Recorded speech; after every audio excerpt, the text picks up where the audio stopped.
Pernah kebayang nggak? Apa jadinya kalau planet yang kita pijak ini dalam sekejap mata mendadak berhenti total?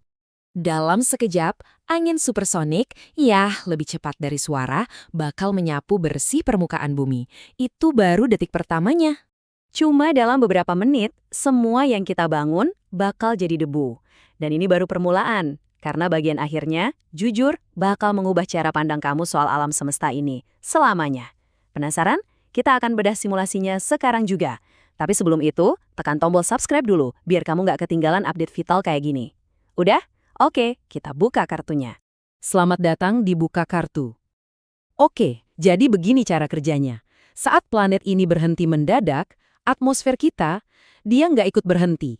Ini semua karena satu hal simpel, momentum. Seluruh lapisan udara di planet ini tetap melaju dengan kecepatan rotasi bumi yang luar biasa kencang. Gini deh, bayangin kamu lagi naik mobil super kenceng terus tiba-tiba nabrak tembok. Tubuh kamu pasti kelempar ke depan kan? Nah, itulah yang terjadi sama atmosfer kita, tapi skalanya satu planet.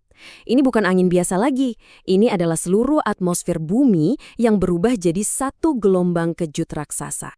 Angin super mematikan ini bakal langsung menghajar area tempat sebagian besar manusia tinggal. Artinya apa? Artinya, sekitar 85% populasi dunia bisa lenyap hanya dalam hitungan detik. Skalanya benar-benar nggak masuk akal. Tapi tunggu dulu, angin kencang itu baru pembukaannya. Justru, angin itulah yang memicu reaksi berantai kehancuran total di seluruh dunia.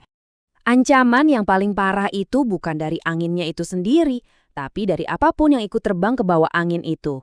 Segala sesuatu yang nggak tertancap kuat ke kerat bumi, mobil, pohon, bahkan rumah kita, semuanya bakal jadi proyektil supersonik.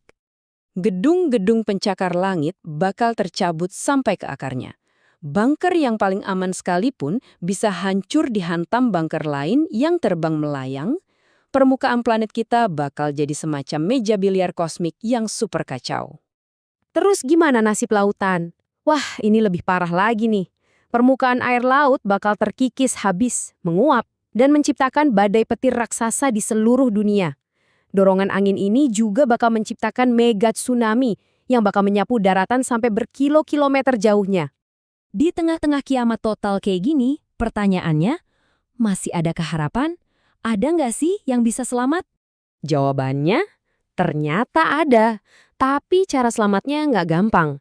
Keselamatan cuma mungkin buat mereka yang ada di bunker super dalam di bawah tanah, atau sekelompok kecil orang yang kebetulan lagi ada di satu-satunya titik paling aman di permukaan bumi, Kutub Selatan. Kenapa di sana? Bayangin aja gasing yang lagi muter kenceng. Titik tengah di atasnya kan diem aja kan? Nah, Kutub Selatan itu persis kayak gitu. Dia adalah poros rotasi bumi, jadi kecepatannya 0. Para peneliti di sana mungkin nggak akan ngerasain apa-apa. Buat mereka yang berhasil selamat, perjuangan baru aja dimulai. Dunia yang mereka kenal udah nggak ada lagi. Sekarang, mereka harus hidup di dunia baru yang aneh dan ekstrim. Tanpa rotasi, 1 hari di bumi sekarang lamanya jadi 1 tahun penuh. Artinya, bakal ada 6 bulan siang non-stop yang diikuti oleh 6 bulan malam yang gelap gulita. Separuh planet yang menghadap matahari bakal terpanggang sampai mendidih. Sementara separuh lainnya bakal jadi freezer raksasa dalam kegelapan abadi. Satu-satunya tempat yang mungkin bisa ditinggali cuma ada di zona senja. Garis tipis di antara panas dan dingin yang brutal.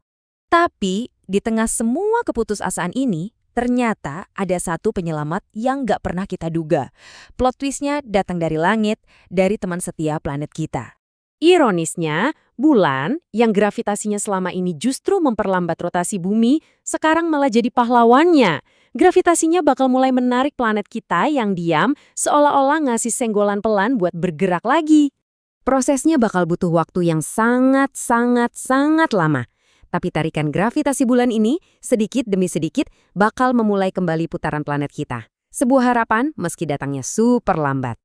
Jadi simulasi gila ini akhirnya ninggalin kita sama satu pertanyaan yang dalam banget. Seberapa rapuh sih sebenarnya peradaban kita ini? Semua yang kita punya, semua yang kita bangun, ternyata cuma bergantung pada satu gerakan simpel yang bahkan sering kita lupakan. Putaran planet ini. Menakutkan tapi juga membuka mata kita betapa berharganya keseimbangan ini. Sampai jumpa di episode Buka Kartu kali ini. Jangan lupa like, share, and subscribe.